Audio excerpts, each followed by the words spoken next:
She's a dear friend and a friend of Stanford and of the Jewish people and of Israel and of America and of humanity. A brilliant mind and a sensitive soul. Please give a warm welcome to Condoleezza Rice.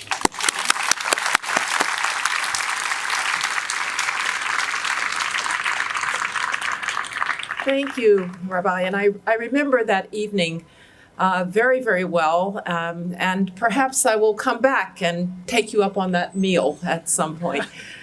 I'm here tonight because I want to express, as all civilized people should, the horror that we must feel for what the people of Israel have experienced over the last couple of days. I want you to know that as Secretary of State and National Security Advisor, I experienced, I think, 5 Gaza crises. But this is not what we have witnessed on Saturday. This was, as President Biden put it very well, the face of evil. This was an attack on children and old people and women, people who were just trying to go about their daily lives, only to be massacred. People who were enjoying a concert, only to be summarily executed.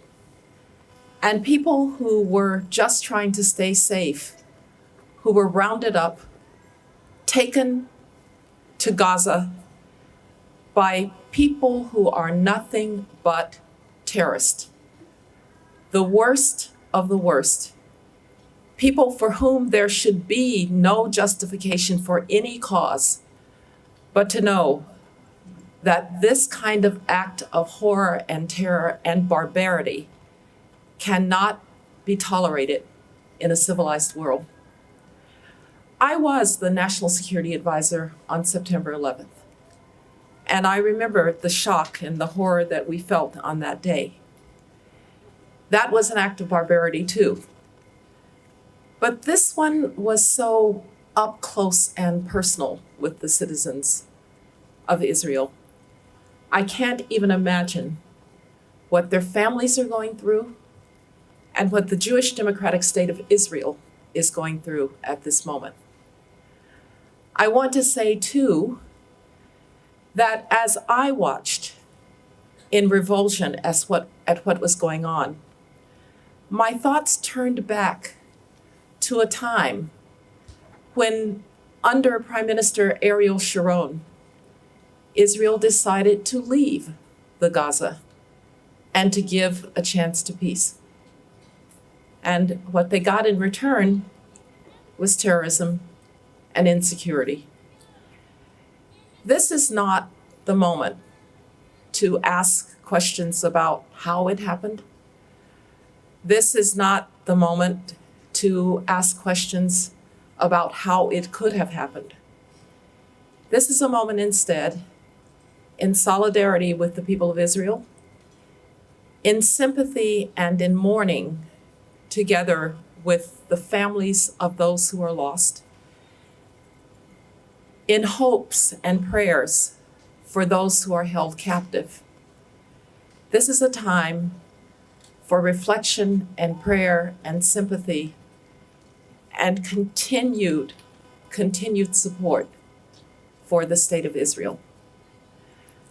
I know that there were Americans among those who were killed, and they were there because America and Israel share cultural heritage, we share traditions, we share peoples of the diaspora, and we share values.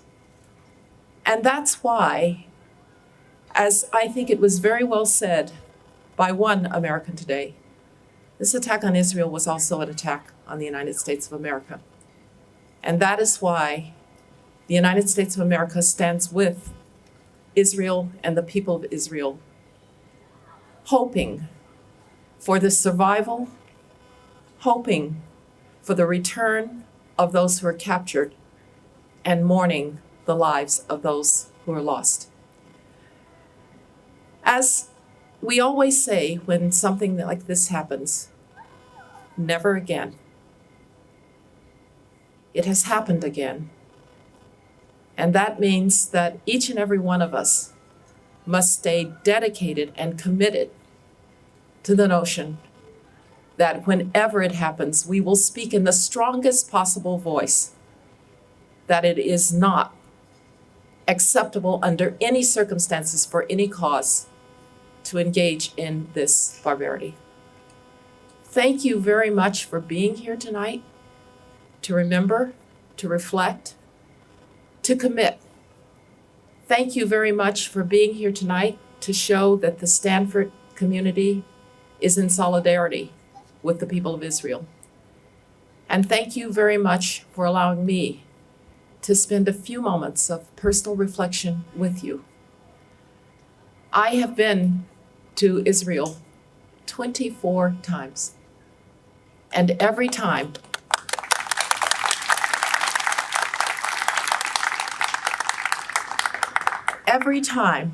I said, I always felt as if I was going home to a place that I had not actually known. That is from my heart. That is how I feel about the state of Israel. It is how I feel about the Israeli people. And I want you to know that my prayers tonight will be for all of them. Thank you.